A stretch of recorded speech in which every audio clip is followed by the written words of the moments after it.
Hello I am Rajiv र आजदेखि चाहिँ हामीहरू क्यारेक्टर एनिमेटर सिक्न जाँदैछौँ। सो क्यारेक्टर एनिमेटरबाट चाहिँ तपाईले के गर्न सक्नुहुन्छ भन्दाखेरि तपाईले चाहिँ यहाँबाट तपाईले आफ्नो कार्टुनलाई क्रिएट गर्न सक्नुहुन्छ र यो चाहिँ प्राय मोसन ग्राफिक्स मा चाहिँ एकदम युज हुने गरिन्छ। सो नेपालीमा I think this is the first time हामीहरू चाहिँ क्यारेक्टर एनिमेटर चाहिँ खोल्छौँ।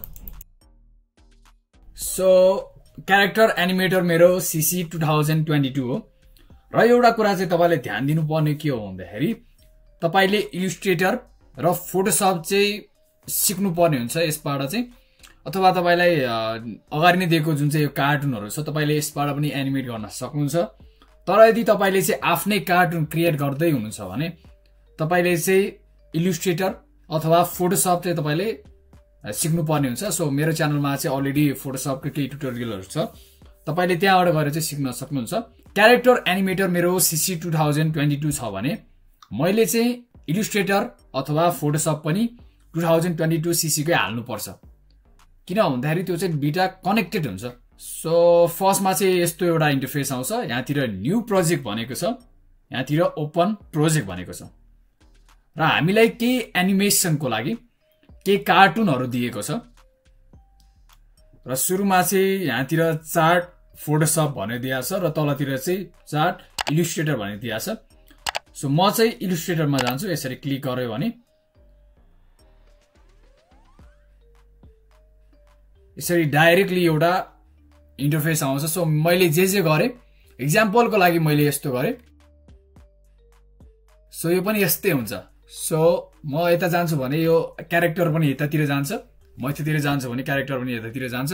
सो म बोलिरहेको छु, सो यसले पनि बोलिरहेछ। मैले चुप लाएर बस्यो भने यो क्यारेक्टर पनि चुप लाएर बस्छ। सो तपाईलाई चाहिँ एकदम सजिलो हुनेवाला छ। र यहाँतिर क्यामेरा एन्ड माइक्रोफोन जुन चाहिँ मेरो वेब क्यामेरामा चाहिँ तपाईले देख्न सक्नुहुन्छ। तपाईलाई चाहिँ केही वेब क्यामेराहरु पनि चाहिन सक्छ। सो मसँग चाहिँ अलरेडी क्यामेरा ल्यापटपमा छ जुन चाहिँ नर्मली युज हुन्छ। सो मैले चाहिँ यो नै युज गर्छु र यहाँतिर यो क्यामेरा हो। सो क्यामेरालाई तपाईले अन गर्ने अथवा अफ गर्न सक्नुहुन्छ। सो अफ गर्यो भने जुन चाहिँ रियाक्सनहरु चाहिँ टिप्दैन।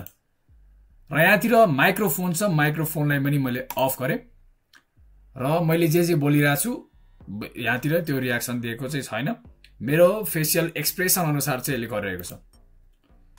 र यहाँतिर तपाईले क्यालिब्रेट गर्नुभयो भने जुन चाहिँ ग्रीन कलरको लेयर आइरहेछ, सो यसले चाहिँ ट्र्याक गर्ने हो। र यहाँतिर प्रपर्टिजहरु छ, यो चाहिँ टाइमलाइन भयो।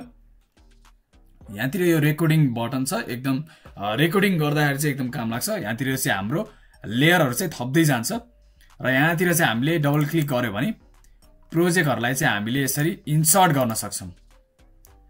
जस्तै कि मैले म्युजिकलाई चाहिँ इन्सर्ट गरे र यहाँतिर तपाईले सीन देख्न सक्नुहुन्छ, यहाँतिर चार्ट इलिस्ट्रेटर देख्न सक्नुहुन्छ। सो यो चार्ट इलिस्ट्रेटरमा मैले यहाँतिर सीन देख्न सक्छु, फोल्डर देख्न सक्छु र यसैको साइडमा चाहिँ एउटा इलिस्ट्रेटरको लोगो चाहिँ तपाईले देख्न सक्नुहुन्छ। यसमा क्लिक गरौँ र क्लिक गर्नेबित्तिकै डाइरेक्टली इलिस्ट्रेटरमा चाहिँ खोल्छ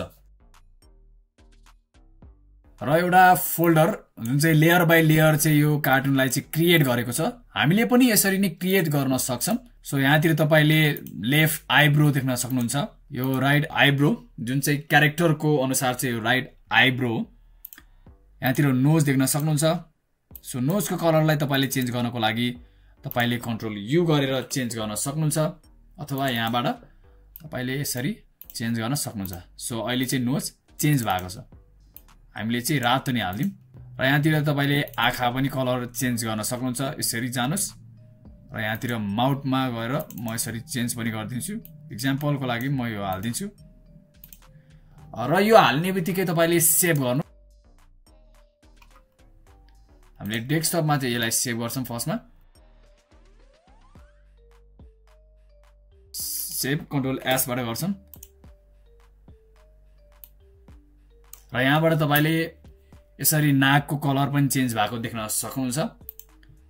सो तपाईले चाहिँ इलिस्ट्रेटर अथवा फोटोशप चाहिँ सिक्नु पर्ने हुन्छ र तपाईलाई यदि आएन भने चाहिँ यही क्यारेक्टरहरु चाहिँ युज गर्न सक्नुहुन्छ।